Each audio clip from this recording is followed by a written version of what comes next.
Jamaah haji asal Sumatera Selatan dan Palembang telah melakukan ibadah haji di Tanah Suci Mekah. Sekarang sudah diatur jadwal pemulangan dari jamaah haji asal Sumatera Selatan. Dimulai pada tanggal 17 Agustus, jamaah haji asal Palembang dan Sumsel akan tiba kota Palembang sesuai dengan SPO yang berlaku. Seperti yang diungkapkan Al-Fajri Zabidi, Kepala Kantor Wilayah Departemen Agama Sumatera Selatan, sesuai dengan jadwal yang disepakati, pemulangan jamaah haji asal Sumsel akan tiba tanggal 17 Agustus 2019. Pemulangan jamaah ini terus dilakukan hingga tanggal 4 September 2019. Terkecuali jika ada jamaah haji asal Sumsel yang sakit, akan dilakukan perawatan secara intensif hingga pulih dan baru dipulangkan ke tanah air.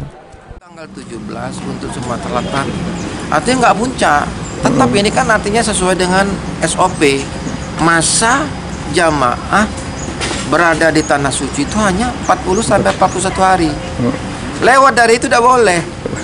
Nah, jadi harus pulang. Jadi tetap. Nah itu. Perangkatannya sudah selesai, tinggal pemulangan. Pemulangan tanggal 17 sampai tanggal 4 September. 4 September. Kecuali dalam tanda kutip sakit.